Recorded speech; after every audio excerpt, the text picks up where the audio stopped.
o Kuma vira um pirata e enfrenta sol, chuva e frio para encontrar uma cura para Bonnie, até que encontra o velho Punk. O episódio começa com o vice-almirante mandando todos os marinheiros se afastarem do centro da cidade, já que um dos velhotes anciãos estava por lá, e ninguém deve olhar nos seus olhos abaixo do posto de Comodoro. E todos os figurantes ficam assustados, porque nunca tinham visto um ancião de carne e osso. Enfim, raios e trovões caíam sobre o centro da cidade. Mudando justamente para lá, a Bonnie estava com uma espada fincada na barba do velhote, enquanto o velho Punk e os outros estavam estupefatos com a situação. Logo, os marinheiros de patente mais alta que podiam estar por ali começam a preparar suas armas para a batalha, mas o velho ancião só dá uma piscada e manda a Bonnie pelos ares, e manda todo mundo calar a boca, que se ele quisesse ele não teria sido apunhalado. O Sanji fica puto, mas com uma piscada ele cai no chão também, e a ferida causada pela Bonnie em um instante se cura. Os marinheiros, todos afobados, logo correm para capturar o Sanji e os outros, mas o velhote ancião chama todo mundo ali de energúmeno e que eles não deveriam ter tanta pressa, já que o bando do Chapéu de Palha e o Vegapunk não tem pra onde fugir. Cara, ele chamou todo mundo de energúmenos. Quanto tempo faz que eu não vejo essa palavra? Energúmenos? One Piece é único, viu? Mas enfim, São Saturno chama o Kizaru de preguiçoso, e o tio Borsalino diz que não vai conseguir se mexer por um tempo. E enquanto isso, o Luffy, coitado, parecia uma mecha seca, mas o ancião ia finalizar o Luffy, e bem na hora o Frank acerta um potente de direita no próprio Luffy e tira ele da mira do ancião. E nisso o velho ancião diz que a participação dos piratas nessa batalha foi algo inesperado, mas que seria impossível que eles escapassem da ilha, porque a ilha está toda cercada por vários navios da marinha. E ele ainda agradece o velho Punk por todas as suas contribuições, mas diz que todos ali vão pro caixa-prego com paletó de madeira na cidade dos pés juntos, deitados na horizontal. Cara, que bobeira.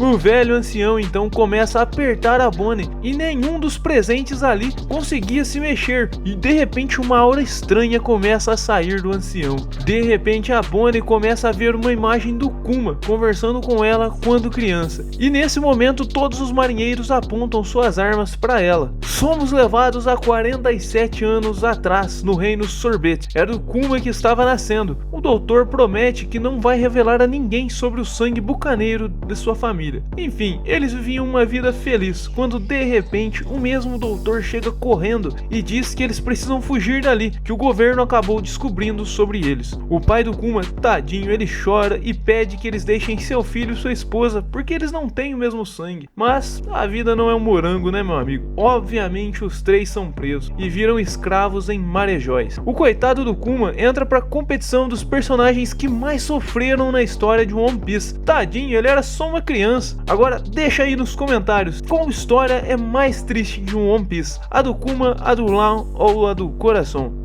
Difícil, né? Me fala aí que eu quero saber a sua opinião. Bom, um dia o Kuma, já escravizado, encontra o seu pai bem ferido e, em vista de todo o sofrimento, Kuma mente dizendo que está tudo bem e pergunta pro pai sobre a sua mãe, mas infelizmente, além dele participar das histórias mais tristes, também vai entrar pra galeria dos órfãos de anime. Sua mãe estava morta. Cara, que cena triste. Os dois estavam em lágrimas e é uma cena bem emocionante de verdade. Mas o pai do Kuma diz que o guerreiro Nika vai vir salvá-los algum dia, que no caso seria um guerreiro lendário da herança do povo bucaneiro. O pai dele ainda diz que a história do Nika é passada de gerações no seu povo e que ele está sempre sorrindo, e quando os tambores começarem a tocar, ele virá. E em um breve momento de felicidade entre os dois, de repente um puto de um Tenryubito atira no pai do Kuma. Cara, que filho da mãe! E assim ele mata o pai do Kuma. Enfim, na próxima cena, os que não devem ser nomeados começam um evento de caça. Eles tomam uma ilha não afiliada ao governo e vão caçar os humanos de lá. Cara, que loucura, mano. Isso tá parecendo até uma noite de crimes. E logo aparece Fingard Garling, um cavaleiro sagrado, e logo eles vão dar o início à caça. Mas além das pessoas da ilha, ainda tem alguns dos escravos que eles também também levaram para servir de caça. Mas enquanto isso, o Kuma vazou da sua jaula e tadinho, ele tava chorando de novo. Cara, que triste a história do Kuma, vai cagar. Mas logo os caras vão atrás dele. Cara, os próprios escravos foram pegar ele, quando de repente escuta uma risada familiar. Era o Empório Ivankov e uma criança que o chama de irmãozão. O Iva diz que o espetáculo do dia é o bucaneiro, vulgo o Kuma, e ainda dá uma oportunidade para aquela turminha. É só seguir a gente que temos um ótimo plano. Eu escolho viver. E continua no próximo episódio. O episódio começa com o coitado do Kuma tomando chicotada e lembrando do seu pai no passado. Sofreu demais esse guri, cê é louco. Ele acorda no presente com o Ivankov dando uns gritos e a caçada começa. É uma noite de crimes. O Tenryubito mais xarope de todos começa a explicar as regras e logo eles começam o desastre. Todo mundo começa a sair correndo, inclusive o Kuma e o Iva que estavam planejando a fuga. Na próxima cena, um marinheiro fala com o Garp pelo telefone, pedindo que ele fosse para God Valley, mas o Garp, todo jovial, diz que não vai. Mas quando o marinheiro menciona o nome de Gold Roger, o Garp já fica todo emocionado. Enquanto isso, todos os grandes piratas estavam saindo da ilha Colmeia para ir a God Valley. Cara, vai ser um encontrão nessa ilha, hein? Em God Valley, a caçada continua. O Iva diz que a ilha está toda cercada por navios da marinha e que essa caçada vai ser apagada da história. Um figurante diz que se sobreviverem por 3 semanas vão ficar livres, mas o Iva diz que é tudo historinha, que eles dão esperança às pessoas porque assim a caçada tem mais graça. O Sr. Garlin já estava na frente. Esse sujeitinho me lembra muito um pirata ruivo, por que será, hein? Enquanto isso, o Iva e a Guine estavam pondo o plano de fuga em ação. A Guine estava manipulando informações. Ela disse que os prêmios da competição eram a chave do plano, uma fruta que te transforma em dragão mitológico azul e a fruta da pata, mas eles não conseguiriam chegar nem perto das frutas com toda a segurança. Daí vem a segunda parte do plano. 2 semanas atrás, a Guine vazou as informações sobre a ilha e sobre as frutas para todos os piratas, e com isso logo a ilha iria ficar uma loucura, e aproveitando de toda a loucura, eles deveriam pegar as frutas e comer para usar elas e fugir da ilha. O Kuma ia fazer um show de talentos para distrair os cabeçudos, e enquanto isso os outros iriam tentar pegar as frutas, e todo mundo fica com os olhinhos brilhando pelo plano. E nisso os piratas rockers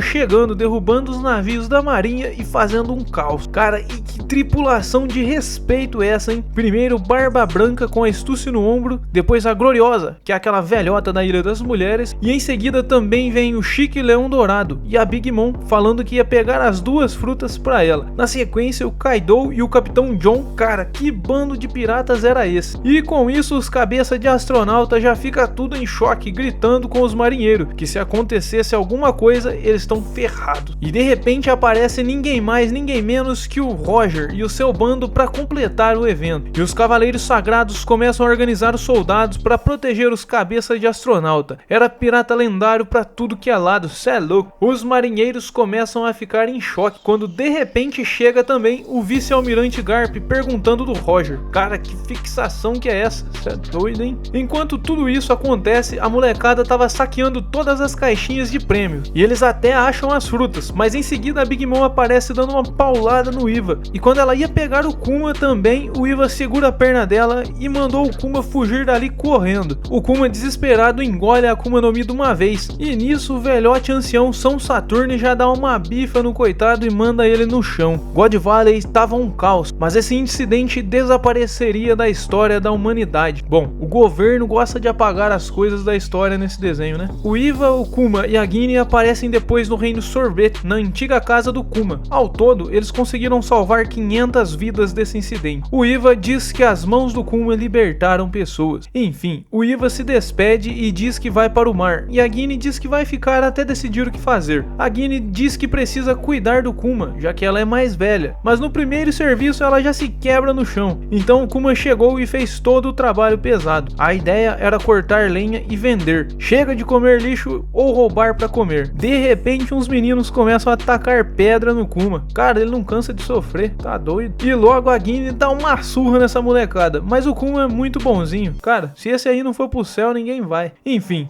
O Kuma curou os meninos e eles fizeram um clubinho do Kuma. Enfim, os dois estavam livres. E que momento triste. Os dois choram bastante e continua no próximo episódio. O episódio começa há 30 anos no reino Sorbet. O jovem Kuma virou um curandeiro da ilha e tava cuidando da véia arada tudo. Ô dor nas costas, eu queria um Kuma aqui pra cuidar da minha dor nas costas. Kuma tinha 17 anos e era querido por todo mundo. Já a Guine espantava todo mundo porque ela queria cuidar do Kuma, mas o povo gostava dela mesmo assim. E assim passavam os dias, mas o reino Sorbet tinha um rei tirano que estava aproveitando dos pobres e idosos, enquanto lambia os cabeça de astronauta dos Tenryubito. No fim do dia, o Kuma acaba ganhando umas marmitas de comida, e não tem comida melhor que a comida de vó, certo? Certo. Bom, já à noitezinha, o coitado do Kuma, que já não sofreu demais, tem que absorver toda a dor dos velhinhos pra si mesmo, porque do contrário a dor volta pra eles. O nosso ursão fica até de cama, e a Guine não quer que ele faça mais isso, mas o cara tem um coração do tamanho do mundo, esse vai direto pro céu. Enfim, eles vão comer as marmitas que ele ganhou. O tempo foi passando e a vida tava boa até demais, e quando o Kuma tinha 22 anos, do nada, a Guine teve uma ideia e disse que eles devem se casar, mas mesmo querendo, o Kuma acaba falando que não, ele ainda estava traumatizado com o que aconteceu com a sua mãe e quer proteger a Guine também. Daí ele muda de assunto e mostra o jornal para ela, onde o Dragon e o Ivankov estão salvando as pessoas ao redor do mundo. E é isso que o nosso ursão quer fazer também. De repente uma turma chega com uns peixes para eles e a Guine tá com uma bacia na cabeça dele. Realmente ela tava um pouco brava, mas estava tudo em paz. Mas um dia aconteceu um incidente. A mando do rei babaca, os soldados estavam escravizando os velhotes da ilha, e o nosso ursão chegou até babando para salvar os velhinhos. E é logo o nosso ursão se estressa e ensina os soldados com quantos paus se faz uma canoa, e dá uma surra bem dada nele. O rei babaca queria separar o reino em dois, escravizar a parte sul do reino e dessa forma ter um reino mais rico. É um babaca mesmo. Mas no fim, o Kuma, a Guine e os outros companheiros acabam presos. O nosso ursão mais uma vez fica pistola, e a Guine diz que o rei babaca é um fantoche dos dragões celestiais, e para eles resolverem o problema, vão ter que se opor diretamente ao governo mundial. E logo a cidade começa a ser invadida, é uma turminha da pesada. O jovem Iva e o Dragon chegando, eles invadem a ilha e salvam o Kuma e os outros. E no encontro, o Iva manda o convite para eles se juntarem contra a tirania do mundo. E em resposta ao acontecimento em Ohara, decidiram pegar em armas e formar o exército revolucionário. Eles, como mercenários, vão ajudar aqueles que querem se rebelar contra seus reis tiranos e vão treinar todos aqueles que quiserem se juntar a eles. O Dragon diz que já foi da marinha, mas não achou nenhuma justiça por lá, e enfim todos disseram que vão até o fim com ele. Depois de um tempo, o Kuma volta à sua antiga casa no reino Sorbet. Ele diz que de vez em quando vai voltar para cuidar deles. Em outro lugar, a Guine, que já era capitã, estava toda contente, porque ia encontrar com o grupo do Kuma de novo. Mas do nada alguém se aproxima e a notícia que surge é que a Guine foi capturada. E continua no próximo episódio. O episódio começa no QG do Exército Revolucionário. Eles estavam solicitando ajuda para os rebeldes que estavam sendo derrotados no Sult Blue, mas o Iva diz que eles não poderiam ir, porque estão transportando muitos feridos do reino de Goa. É aí que o nosso ursão entra em cena. Ele diz que vai lá resolver, mas o Iva diz que ele anda se arriscando muito. Os rebeldes já estavam no fim, mas logo o Kuma chega e ele tava pistola. Ele fica lembrando da Guine. Um dragão celestial sequestrou ela para ser sua esposa. O Kuma chega dando uma surra nos soldadinhos, mas eles eram muitos, mas a raiva que o Kuma estava sentindo era muito maior. Ele usa seu choque do urso e faz um estrago na cidade. O nosso ursão derrota todos os inimigos e todos os guerreiros ficam contentes porque enfim, depois de 3 anos de luta, estão livres. O Kuma, tadinho, fica parado em lágrimas, lembrando do dia em que a Guine foi levada. Ele liga pro Dragon e diz que está cansado e que vai para casa. Tadinho. Passados 2 anos desde que a Guine foi levada, ela aparece em um barquinho no meio do mar, cheia de cristais pelo corpo e com uma criança. De repente o Iva aparece correndo, dizendo pro Kuma que receberam uma ligação da Guine. Eles ficam contentes, mas ela diz que ficou doente e descartaram ela. O Kuma fica emocionado e quer vê-la. E fruta que partiu, que cena triste de novo, velho. Ela diz que está morrendo e fala pro Kuma não ir vê-la de jeito nenhum. Mas o Kuma já imagina o único lugar que ela voltaria e sai correndo.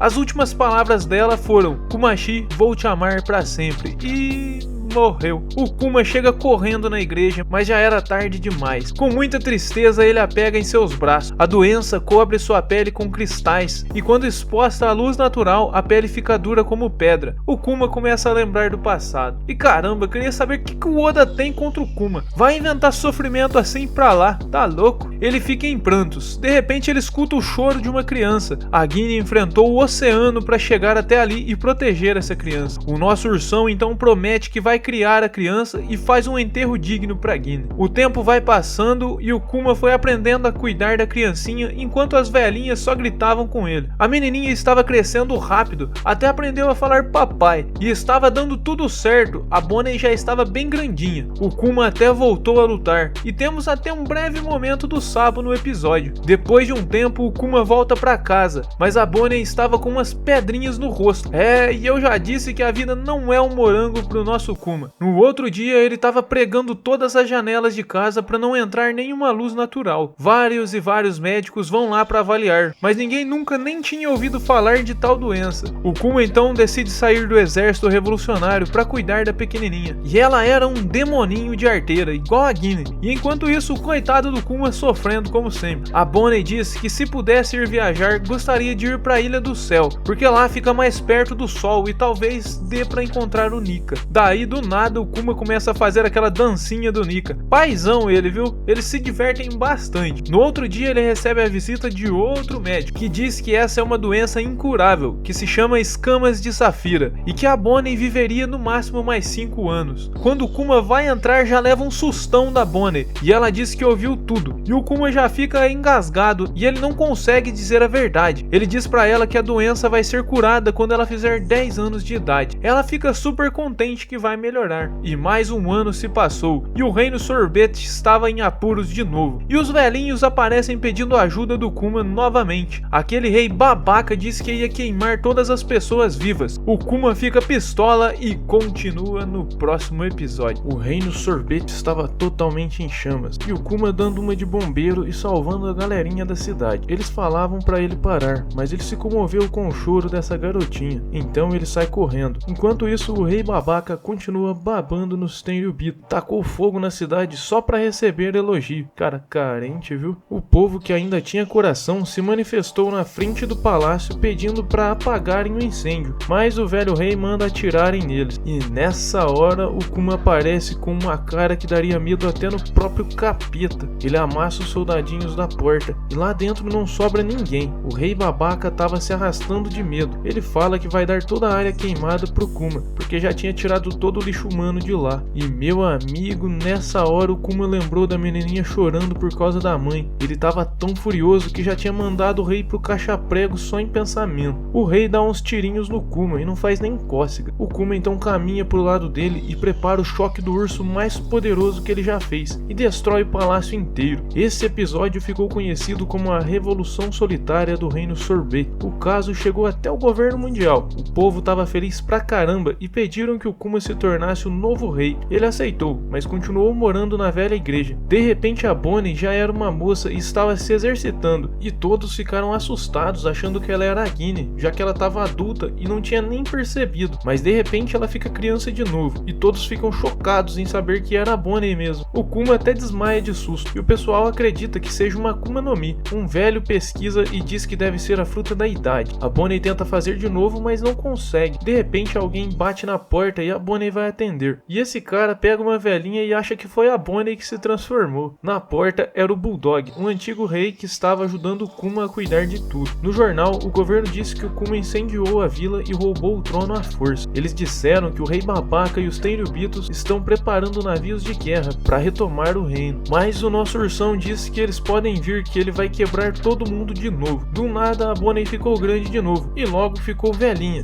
O Kuma pede que o Bulldog cuide da Bonnie e se despede dela porque vai amassar uns Tenryubito. Eles saem em um barquinho para enfrentar os grandes navios da marinha. O rei babaca já estava gritando para pegarem o Kuma, mas o Kuma, com uma aura monstruosa, destrói os 3 navios de uma vez. O Kuma acabou virando um pirata procurado, mas a Bonnie ficou triste porque estava com saudade do pai. Mas enquanto isso, o Kuma viaja o mundo inteiro procurando uma cura para a doença da Bonnie. Ele enfrentou piratas, passou frio, passou por todos os lugares, mas nada adiantava. Certo dia ele encontra com um navio dos revolucionários. Eles batem um papo camarada e o Kuma diz que gostaria de voltar para o exército. O Dragon diz pro Kuma que talvez o tal do Vegapunk consiga uma cura para Bonnie. Então eles se despedem e o Kuma diz que vai procurar o velho Punk. E depois de curar a Bonnie, ele vai voltar. O Kuma volta para casa. A Bonnie estava dando uma surra num marmanjo. O Kuma então diz que vai levá-la para o mar. E chega a uma ilha de neve, onde no futuro será Egghead. O velho Punk fica abismado com o tamanho do Kuma e pede para estudar ele. O doutor reconhece a doença e diz que é curável. O velho Punk diz que vai usar tecnologias novas e criar células troncos novas e colocar na Bonnie, mas que isso é muito caro. De repente o velho Punk estala o zóio porque descobre que o Kuma é um bucaneiro. O velho Punk então oferece curar a Bonnie de graça em troca de usar o sangue do Kuma para fazer clones. A ideia do velho Punk era criar soldados poderosos para proteger os fracos. O Kuma topa e diz que faria um acordo até com o demônio para salvar a Bonnie. O velho Punk tinha boas intenções, mas o ancião já queria destruir o máximo possível usando os clones. O Kuma diz que era um pacifista em busca da paz, e o velho Punk diz que vai usar esse nome para os soldados no futuro. E continua no próximo episódio. O episódio começa com o Borsalino chegando a Egghead. Ele chega dizendo que está ali a negócios. O velho Punk diz que está trabalhando no futuro da humanidade, mas o Borsalino diz que o velho Punk não percebeu que estava sendo vigiado.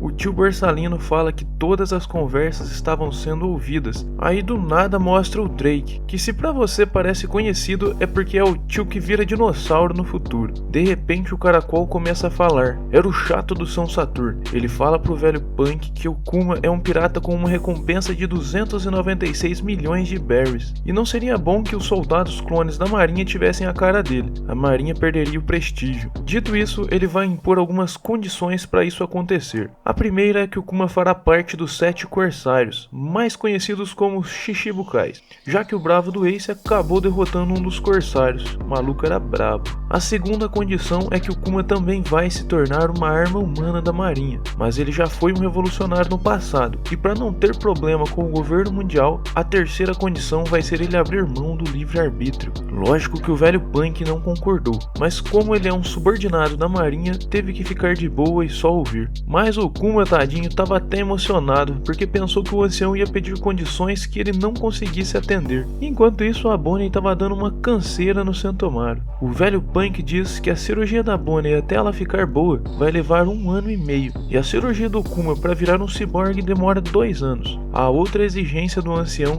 é que a Bonnie ia ficar sob custódia para garantir que o Kuma não se revolte contra eles quando ela ficar boa. E a partir desse dia, o Kuma será submetido a cirurgias e quando a Bonnie ficar boa, ele será proibido de vê-la. São Saturno é do mal, hein, cara. Mas o Kuma interfere e pede que deixem ela na velha igreja do Reino Sorvete, que ele nunca mais irá vê-la. E o ancião concorda. Dito isso, o Kuma e a Bonnie vão ficar juntos aí pelos próximos 6 meses. Enquanto isso, o velho Punk estava parecendo uma impressora escrevendo suas ideias. O velho Punk queria ter pelo menos mais 5 dele, e daí começa a surgir a ideia de se dividir em vários punks. A Bonnie e o Sentomaru se dão muito bem. A Bonnie faz até biquinho para eles brincarem, e nesse tempo o Kuma já estava fazendo alguns procedimentos muito dolorosos pelo jeito. Mas pelo menos eles estavam se divertindo e vivendo muito bem por um tempo, até o pior eventualmente acontecer. Pela primeira vez a vida estava um morango para eles, estão comendo até uma pizza gigante e se divertindo. De repente junta todo mundo e até o Kizaru para dançar a dança do Nika. Tava tudo bom demais para ser verdade. Dados os 6 meses, acabou o procedimento da Bonnie, e agora era só esperar 1 ano até ela estar totalmente curada. Então eles voltaram para a igreja e todo mundo fica muito feliz com a volta dela. Logo chega a hora da despedida do Kuma, e ele fez vários planos com a Bonnie pro futuro, mas não poderá realizar nenhum, já que ele não poderá vê-la nunca mais. Logo chegou uma senhora da Cyberpole que estava ali para vigiar a Bonnie, e em um instante fizeram até uma base do lado da igreja para vigiar a menina. E o Kuma sai com um sorriso no rosto, mas a verdade é que o nosso ursão estava quebrado por dentro, e cai em lágrimas. A notícia que ele seria o novo corsário abalou os piratas de todo mundo, desde o chatão do Doflamingo, o Crocodile, o Mihawk, os piratas do Barba Branca, a Hancock, os revolucionários, dentre outros. O Kuma sempre mandava cartas para Bonnie, mas enfim algo grande vai acontecer no East Blue e continua no próximo episódio. E se você está gostando dessa série de episódios de One Piece, me deixa o seu joinha, se inscreve no canal e ativa o sininho para receber as notificações. Não custa nada, vai, é de graça. Eu agradeço você que assistiu o vídeo até aqui, nos vemos no próximo vídeo e